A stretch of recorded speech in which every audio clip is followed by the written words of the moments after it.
8 મહિનાથી ફરાર ગુજસી ટોક કેસના આરોપી ઇમ્તિયાઝ ઉર્ફે પોપટને જૂનાગઢ એસઓજીએ વિસાવદરમાંથી ઝડપી પાડ્યો. જૂનાગઢ રેન્જના પોલીસ મહાનિરીક્ષક નિલેશ જાજડિયા અને પોલીસ અધિક્ષક સુબોધ ઓડેદરાના માર્ગદર્શન હેઠળ એસઓજી જૂનાગઢની ટીમે સફળ કાર્યવાહી કરી છે.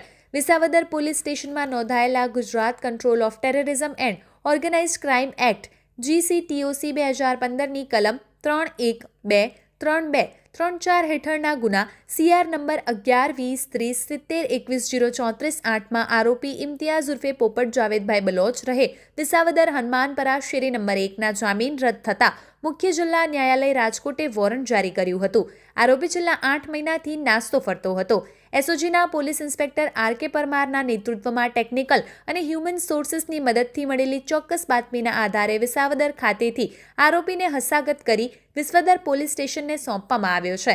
સારી કામગીરીમાં સામેલ અધિકારી કર્મચારીઓ police inspector Shri RK Parmar, ASI Karsanbhai મોઢા, હેડ કોન્સ્ટેબલ મેણસીભાઈ અખેડ, કોન્સ્ટેબલ રોહિતભાઈ ધાદલ, વિશાલભાઈ ઓડેદરા, ડ્રાઈવર કોન્સ્ટેબલ પરબતભાઈ દેવરાણિયા. આ કાર્યવાહી નાસ્તા ફરતા આરોપીઓને પકડવાના પોલીસના સતત પ્રયાસોનું ઉત્તમ ઉદાહરણ છે.